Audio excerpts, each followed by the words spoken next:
ಮಕ್ಕಳು ಎಕ್ಸಿಬಿಷನ್ ಬಂದಿದೆ ಅಮ್ಮ ಹೋಗೋಣ ಅಂತ ಇದ್ದರು. ಅದಕ್ಕೆ ಸರಿ ಸಂಡೇ ಇದೆ ಅಲ್ವಾ, ಇವ್ರಿಗೂ ಕನ್ವಿನ್ಸ್ ಮಾಡಿದೆ. ಅವರು ಫ್ಯಾಕ್ಟ್ರಿಯಲ್ಲಿ ವರ್ಕ್ ಇರೋದ್ರಿಂದ ರಿಪ್ಲೈ ಮಾಡೋಕ್ಕೆ ಟೈಮ್ ತೊಗೊಂಡ್ರು.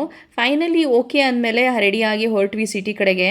ಹೋದ್ಮೇಲೆ ಅನಿಸ್ತು ಬರಬಾರ್ದಾಗಿತ್ತು ಅಂತ. ಯಾಕೆ ಅಂತ ಮುಂದೆ ಹೇಳ್ತೀನಿ, ವಿಡಿಯೋ ನೋಡ್ತಾ ಇರಿ ಫ್ರೆಂಡ್ಸ್ ಎಂಡ್ ತನಕ. Hi all, welcome back to my channel. ಎಲ್ಲರೂ ಹೇಗಿದ್ದೀರಾ? ಚೆನ್ನಾಗಿದ್ದೀರಾ? ನಾನು ಚೆನ್ನಾಗಿದ್ದೀನಿ ಫ್ರೆಂಡ್ಸ್. ಬನ್ನಿ ಎಕ್ಸಿಬಿಷನ್ಗೆ ಹೋಗೋಕ್ಕಿಂತ ಮುಂಚೆ ಒಂದು ರೆಸಿಪಿ ನೋಡ್ಕೊಂಬರೋಣ. ಫಸ್ಟು ನಾನು ಬಾಣಲಿಗೆ ಇಟ್ಬಿಟ್ಟು ಇಲ್ಲಿ ಎಣ್ಣೆ ಹಾಕಿದ್ದೀನಿ ಫ್ರೆಂಡ್ಸ್. ಜೀರಿಗೆ ಹಾಕಿಬಿಟ್ಟು ಬೆಳ್ಳುಳ್ಳಿ ಹಾಕಿದ್ದೀನಿ, ನಂತರ ಶುಂಠಿ ಹಾಕಿ ಕರಿಮೆಣಸು ಮತ್ತು ಕರಿಬೇವು ಹಾಕಿದ್ದೀನಿ. ಅದರ ನಂತರ ಈರುಳ್ಳಿ ಹಾಕೊಂಡ್ಬಿಟ್ಟು ಸ್ವಲ್ಪ ಬಾಡಿಸ್ಕೊಂಡು ಕಡಲೆ ಬೀಜ, ಮೆಣಸಿನ್ಕಾಯಿ ಮತ್ತು ಸ್ವಲ್ಪ ಹುಣಸೆಹಣ್ಣು ಹಾಕ್ಕೊಂಡಿದ್ದೀನಿ. ನಂತರ ಒಂದು ಟೊಮೆಟೊ ಹಾಕ್ಕೊಂಡಿದ್ದೀನಿ, 1-2 ಟೊಮೆಟೊ ಹಾಕೋಬೋದು. ನಂತರ ನೀಟಾಗಿ ಹಸಿ ಸ್ಮೆಲ್ ಹೋಗೋ ತನಕ ನೀಟಾಗಿ ಬಾಡಿಸ್ಕೊಂಡ್ಬಿಟ್ಟು ಇದಕ್ಕೆ ಒಣ ಕೊಬ್ಬರಿ ತುರಿ ಹಾಕ್ಕೊಂಬಿಟ್ಟು ಬಾಡಿಸ್ಕೊಂಡ್ಬಿಡ್ಬೇಕಾಗತ್ತೆ. ಆಮೇಲೆ ಇದನ್ನು ಮಿಕ್ಸರಲ್ಲಿ ಹಾಕ್ಬಿಟ್ಟು ಸ್ವಲ್ಪ ಉಪ್ಪು ಹಾಕ್ಬಿಟ್ಟು ಮಿಕ್ಸಿ ಮಾಡ್ಕೊಬೇಕು. ನೈಸಾಗಿ ಫೈನಾಗಿ ಮಾಡ್ಕೊಂಡ್ಬಿಡ್ಬೇಕಾಗತ್ತೆ. ಈ ಚಟ್ನಿ ಇಡ್ಲಿಗೆ ಮತ್ತು ದೋಸೆಗೆ, ಹಾಗೆ ಪಡ್ಡೆಗೆ ಅಥವಾ ಬಿಸಿ ಅನ್ನಕ್ಕೆ ತುಂಬ ಚೆನ್ನಾಗಿ ಹೊಂದ್ಕೊಳ್ಳುತ್ತೆ ಫ್ರೆಂಡ್ಸ್. ಹಾಗೆ ರೊಟ್ಟಿಗೂ ಕೂಡ ಚೆನ್ನಾಗಾಗುತ್ತೆ. ಒಂದ್ಸತಿ ಟ್ರೈ ಮಾಡಿ ನೋಡಿ. ನೆಕ್ಸ್ಟ್ ಟೈಮ್ ನೀವೇ ಇದೇ ರೆಸಿಪಿನೇ ಮಾಡ್ತೀರಾ, ಅಷ್ಟು ಚೆನ್ನಾಗಿ ಬರುತ್ತೆ ಈ ಚಟ್ನಿ. ಆಮೇಲೆ ಇದಕ್ಕೆ ಒಗ್ಗರಣೆ ಕೊಟ್ಬಿಡ್ಬೋದು ಅಷ್ಟೇ. ಒಗ್ಗರಣೆ ಕೊಟ್ಟಿಲ್ಲ ಅಂದರೂ ಕೂಡ ಚೆನ್ನಾಗಿರುತ್ತೆ ಫ್ರೆಂಡ್ಸ್, ಅಷ್ಟು ಚೆನ್ನಾಗಿರುತ್ತೆ ಟೇಸ್ಟ್ ಇದು. ನಂತರ ಇದನ್ನು ನಾವು ಇಡ್ಲಿ ಜೊತೆಗೆ ಸರ್ವ್ ಮಾಡ್ಕೊಂಡ್ವಿ. ಸೂಪರಾಗಿ ಬಂದಿತ್ತು ಟೇಸ್ಟ್ ಮಾತ್ರ. ಮೊದಲೆಲ್ಲ ಮಾಡೋದಕ್ಕಿಂತ ಇವತ್ತು ಮಾಡಿರೋದಂತೂ ಸಖತ್ತಾಗಿತ್ತು.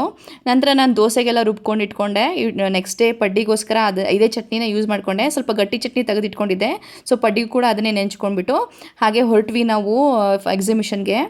ದಾರಿಯಲ್ಲಿ ಇಲಾಚಿಕಾಯಿ ಕಂಡ್ವಿ ಫ್ರೆಂಡ್ಸ್. ಇಲಾಚಿಕಾಯಿ ಅಂತೂ ನನ್ನ ಫೇವ್ರೇಟು.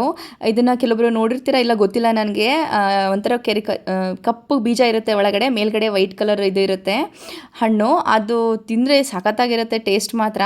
ಒಂದು ತಿಂದುಬಿಟ್ರೆ ಹಾಗೆ ತಿಂತಾನೆ ಇರಬೇಕು, ಅಷ್ಟು ಚೆನ್ನಾಗಿರುತ್ತೆ. ನಮ್ಮ ಮನೆಯವರು ಅದನ್ನು ನೋಡಿಬಿಟ್ಟು ಕಿತ್ಕೊಡಿ ಪ್ಲೀಸ್ ಅಂತ ಹೇಳಿದೆ. ಸೊ ಕಾರ್ ನಿಲ್ಲಿಸಿಬಿಟ್ಟು ಹಾಗೆ ಅಲ್ಲೇ ಕಟ್ಟಿಗೆ ತೊಗೊಂಡ್ಬಿಟ್ಟು ಕಿತ್ಕೊಡ್ತಾಯಿದ್ರು. ನಾವು ತಿಂತಾ ಇದ್ವಿ, ಅವ್ರು ಕಿತ್ಕೊಡ್ತಾಯಿದ್ರು ಫ್ರೆಂಡ್ಸ್. ಚೆನ್ನಾಗಿತ್ತು ಮಾತ್ರ. ಅವರು ಕೂಡ ಉಳಿಸಿದ್ವಿ ಫ್ರೆಂಡ್ಸ್. ಆಮೇಲೆ ಅವರು ಕೂಡ ತಿಂದರು, ಚೆನ್ನಾಗಿತ್ತು ಟೇಸ್ಟ್. ಆಮೇಲೆ ನಾವು ಹೊರಟ್ವಿ ಫ್ರೆಂಡ್ಸ್. ಹೊರಗಡೆ ಎಲ್ಲ ಸ್ವಲ್ಪ ಕ್ಲಿಪ್ಪಿಂಗ್ಸ್ ತೊಗೊಂಬಿಟ್ಟು ಒಳಗಡೆ ಹೊರಟ್ವಿ. ಹೊರಗಡೆ ತುಂಬ ಚೆನ್ನಾಗಿತ್ತು ಫ್ರೆಂಡ್ಸ್ ನೋಡೋಕ್ಕೆಲ್ಲ. ಒಳಗಡೆ ಹೋದ್ಮೇಲೆ ಗೊತ್ತಾಗಿರೋದು ಅಸಲಿ ಕಹಾನಿ ಅಂತಂದ್ಬಿಟ್ಟು. ನಾವೆಲ್ಲ ಸ್ಟಡೀಸ್ ಮಾಡುವಾಗ ಅಂದರೆ ಸ್ಕೂಲಲ್ಲಿ ಅವಾಗೆಲ್ಲ ಹೇಳ್ತಾಯಿದ್ರು ಫ್ರೆಂಡ್ಸ್, ನಮ್ಮ ಟೀಚರ್ಸ್ ಎಲ್ಲ, ಮುಂದೆ ಎಲ್ಲ ಝೂಗಳಲ್ಲಿ ನೋಡೋಕ್ಕಾಗಲ್ಲ ಪ್ರಾಣಿಗಳನ್ನ, ಹಾಗೆ ಮ್ಯೂಸಿಯಮ್ನಲ್ಲಿ ನೋಡ್ಬೋದು ಅಥವಾ ಯಾವುದಾದ್ರೂ ಶೋನಲ್ಲಿ ನೋಡ್ಬೋದು ಅನ್ನೋ ಥರ. ಅದೇ ಥರ ಆಯಿತು ಫ್ರೆಂಡ್ಸ್. ಮಕ್ಕಳನ್ನ ನಾವು ಇಲ್ಲಿ ಆರ್ಟಿಫಿಷಿಯಲ್ ಎನಿಮಲ್ಸ್ನ ತೋರಿಸ್ಕೊಂಡು ಮುಂದೆ ಹೋದ್ವಿ. ಇಲ್ಲಿ ಈ ಶೋ ನೋಡ್ತಾ ಇದ್ದರೆ ಪಾಪ ನೋಡೋಕ್ಕೆ ತುಂಬ ಬೇಜಾರಾಯಿತು ಫ್ರೆಂಡ್ಸ್. ದುಡಿಯೋಕ್ಕೋಸ್ಕರ ನೀರಲ್ಲಿ ಗಂಟೆಗಟ್ಟಲೆ ನಿಂತ್ಕೊಂಡ್ಬಿಟ್ಟು ಪಾಪ ಅವರು ಎಂಟರ್ಟೈನ್ ಮಾಡ್ತಾರೆ ಎಲ್ಲರೂ ಕೂಡ. ನಾವೆಲ್ಲ ತುಂಬ ಹೊತ್ತು ನೀರಲ್ಲಿ ಇದ್ಬಿಟ್ರೆ ಶೀತ ಆಗುತ್ತೆ, ಮತ್ತೊಂದಾಗುತ್ತೆ, ಅಥವಾ ಸ್ಕಿನ್ ಪ್ರಾಬ್ಲಮ್ ಆಗುತ್ತೆ. ಇವರು ಪಾಪ ದುಡಿಯೋಕ್ಕೋಸ್ಕರ ಅಂತ ನೀರಲ್ಲೇ ಇದ್ಬಿಟ್ಟು ಎಲ್ಲರನ್ನೂ ಎಂಟರ್ಟೈನ್ ಮಾಡ್ತಾಯಿದ್ರು. ಅಷ್ಟು ಚೆನ್ನಾಗಿ ಸ್ಮೈಲ್ ಮಾಡಿಕೊಂಡು ಅಷ್ಟೊತ್ತಿದ್ರೂ ಕೂಡ ನೀಟಾಗಿ ಎಲ್ಲರೂ ನೋಡ್ತಾಯಿದ್ರು, ಎಂಟರ್ಟೈನ್ ಮಾಡ್ತಾಯಿದ್ರು. ಜೀವನ ಅನ್ನೋದು ಯಾವ ರೀತಿನಲ್ಲಾದರೂ ಕೂಡ ನಾವು ದುಡಿದು ಹೊಟ್ಟೆ ತುಂಬಿಸ್ಕೋಬೇಕು ಅನ್ನೋದೊಂದು ಪಾಠ ಕಲಿಸ್ಕೊಡುತ್ತೆ. ಎಷ್ಟೊಂದೆಲ್ಲ ಎಂಟರ್ಟೈನ್ಮೆಂಟ್ ಫೀಲ್ಡ್ಸ್ ಇದೆ, ಬಟ್ ನೀರಲ್ಲೇ ಇದ್ಬಿಟ್ಟು ಬೇರೆಯವ್ರನ್ನೆಲ್ಲ ಎಂಟರ್ಟೈನ್ ಮಾಡ್ತಾಯಿದ್ರು. ಅವ್ರಿಗೊಂದು ಹ್ಯಾಟ್ಸ್ ಆಫ್ ಬೇಕು. ನಂತರ ನಾವು ಖುಷಿ ಟ್ವಿಸ್ಟರ್ ತಿನ್ನೋಣ ಅಂತ ಹೇಳಿದ್ಲು. ಸೊ ಅವಳಿಗೊಂದು ಟ್ವಿಸ್ಟರ್ ಕೊಡಿಸ್ಬಿಟ್ಟು ತಿಂದ್ವಿ, ಬಟ್ ಅದು ಅಷ್ಟೊಂದು ಚೆನ್ನಾಗಿದ್ದಿಲ್ಲ. ನಂತರ ಖುಷಿ ಓಮ್ ಕೂಡ ಒಂದು ಗೇಮ್ ಆಡ್ತೀನಂದ. ಸೊ ಅದನ್ನು ಮುಗಿಸ್ಕೊಂಡು ಹಾಗೆ ನಾವು ಹಸಿವಾಗಿತ್ತು ಫ್ರೆಂಡ್ಸ್. ಅಲ್ಲಿ ಒಂದು ಹೋಟೆಲ್ಗೆ ಹೋದ್ವಿ. ಹೋಟೆಲ್ಗೆ ಹೋಗ್ಬಿಟ್ಟು ವೆರೈಟಿ ಎಲ್ಲ ಆರ್ಡರ್ ಮಾಡ್ಕೊಂಡು ತಿಂದ್ವಿ. ದಹಿ ವಡ ಮತ್ತು ಮಸಾಲೆ ದೋಸೆ, ಹಾಗೆ ಪನ್ನೀರ್ ಮಂಚೂರಿ ತೊಗೊಂಡ್ಬಿಟ್ಟು ಮತ್ತು ಒಂದು ಬಿರಿಯಾನಿ ತೊಗೊಂಡಿದ್ವಿ ಫ್ರೆಂಡ್ಸ್. ಸ್ಟಾಲ್ಸ್ ಕೂಡ ಚೆನ್ನಾಗಿದ್ದಿಲ್ಲ ಫ್ರೆಂಡ್ಸ್. ಏನಾದರೂ ಬೈ ಮಾಡಬೇಕು ಅಂದರೆ ಅಷ್ಟೊಂದು ಏನು ವೆರೈಟೀಸ್ ಕೂಡ ಇದ್ದಿಲ್ಲ, ಸ್ಟಾಲ್ಸ್ ಕೂಡ ಏನೂ ಇಟ್ಟಿದ್ದಿಲ್ಲ ಅಷ್ಟೊಂದು. ಅದಕ್ಕೋಸ್ಕರ ಹಾಗೆ ಹೊರಗಡೆ ಬಂದ್ವಿ. ಆಮೇಲೆ ವೇಸ್ಟ್ ಅನ್ನಿಸ್ತು ದುಡ್ಡು, ಎಂಟ್ರಿ ಫೀಸ್ ಎಲ್ಲ ಕೊಟ್ಬಿಟ್ಟು ಒಳಗಡೆ ಹೋಗಿದ್ದು. ಅದೇ ಹೇಳ್ತಾರಲ್ಲ, ಒಂಥರ ಮುಂದ್ಗಡೆ ಅಪಿಯರೆನ್ಸ್ ಚೆನ್ನಾಗಿದ್ರು ಕೂಡ ಒಳಗಡೆ ಹೋದಾಗನೇ ಗೊತ್ತಾಗೋದು ಅಸಲಿ ಕಹಾನಿ ಏನು ಅಂತಂದ್ಬಿಟ್ಟು. ಅದಕ್ಕೆ ಬೇಜಾರಾಗ್ಬಿಟ್ಟು ಹೊರಗಡೆ ಬಂದ್ವಿ ನಾವು. ಮನೆ ಬಿಟ್ಟಾಗೇ 5:30 ಆಗಿಬಿಟ್ಟಿತ್ತು. ಹಾಗಾಗಿ ಹೊರಡೋಕ್ಕೇ ಇನ್ನೂ ಲೇಟ್ ಆಗಿಬಿಟ್ಟಿತ್ತು ಫ್ರೆಂಡ್ಸ್. ಅದಕ್ಕೆ ಮನೆಗೆ ಹೋಗ್ಬಿಟ್ಟು ಅಡುಗೆ ಮಾಡೋಕ್ಕಾಗಲ್ಲ ಅಂದ್ಬಿಟ್ಟು ಅಲ್ಲೇ ಊಟ ಮಾಡ್ಕೊಂಡ್ಬಿಟ್ವಿ.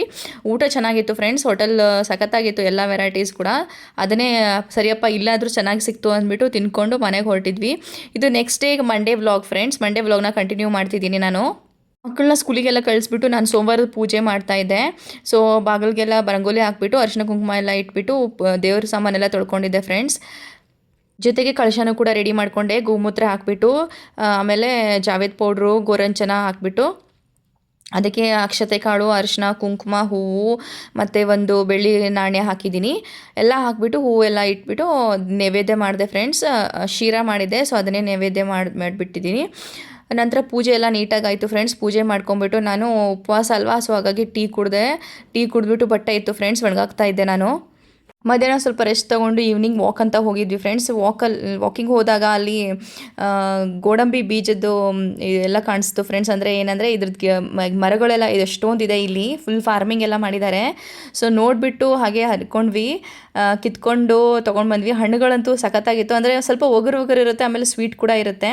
ಸೊ ಮನೆ ತೊಗೊಂಡ್ಬಂದೆ, ಸ್ವಲ್ಪ ಚಾಟ್ ಮಸಾಲ ಹಾಕ್ಕೊಂಡು ತಿಂದ್ವಿ ಅದನ್ನು.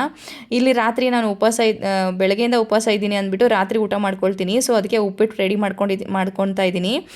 ಉಪ್ಪಿಟ್ಟು ಎಲ್ಲರಿಗೂ ಮನೆಗೆ ಬರುತ್ತೆ ಫ್ರೆಂಡ್ಸ್. ನಾನು ಆ್ಯಕ್ಚುಲಿ ಮಾಡೋದು ಬನ್ಸಿ ರವದಿಂದ ಮಾಡ್ತೀನಿ, ಬೊಂಬೆ ರವದಿಂದ ಉಪ್ಪಿಟ್ಟು ಮಾಡಲ್ಲ. ಸೊ ಬನ್ಸಿ ರವದಿಂದ ನನಗೆ ತುಂಬ ಚೆನ್ನಾಗಿ ಟೇಸ್ಟ್ ಕೊಡುತ್ತೆ. ಸೊ ಅದಕ್ಕೋಸ್ಕರ ಅದರಿಂದನೇ ಮಾಡೋದು ನಾನು. ಚೆನ್ನಾಗಿ ಬಂದಿತ್ತು ಫ್ರೆಂಡ್ಸ್ ಉಪ್ಪಿಟ್ಟು. ಎಲ್ಲರೂ ಊಟ ಮಾಡಿಕೊಂಡು ನಾನು ನಮ್ಮ ಮನೆಯವರು ವಾಕಿಂಗ್ ಹೋದ್ವಿ. ಇದಾಗಿತ್ತು ಫ್ರೆಂಡ್ಸ್ ಇವತ್ತಿನ ವ್ಲಾಗ್. ತುಂಬ ಚಿಕ್ಕದಾಯಿತು ಅನಿಸುತ್ತೆ, ಪರವಾಗಿಲ್ಲ ಫ್ರೆಂಡ್ಸ್. ನೆಕ್ಸ್ಟ್ ವೀಡಿಯೋ ತೊಗೊಂಡು ಬರ್ತೀನಿ ತುಂಬ ಚೆನ್ನಾಗಿ. ಸಿಗ್ತೀನಿ ನೆಕ್ಸ್ಟ್ ವ್ಲಾಗಲ್ಲಿ. ಅಲ್ಲಿ ತನಕ ಎಲ್ಲರೂ ಚೆನ್ನಾಗಿರಿ, ಖುಷಿಯಾಗಿರಿ. ಹಾಗೆ ಯಾರೆಲ್ಲ ಸಬ್ಸ್ಕ್ರೈಬ್ ಮಾಡ್ಕೊಂಡಿಲ್ಲ ಸಬ್ಸ್ಕ್ರೈಬ್ ಮಾಡ್ಕೊಂಡು ನೋಡಿ ಅಂತ ಹೇಳ್ತಾ ಈ ವಿಡಿಯೋನ ಇಲ್ಲಿಗೆ ಎಂಡ್ ಮಾಡ್ತಿದ್ದೀನಿ ಫ್ರೆಂಡ್ಸ್. ಬಾಯ್ ಆಲ್.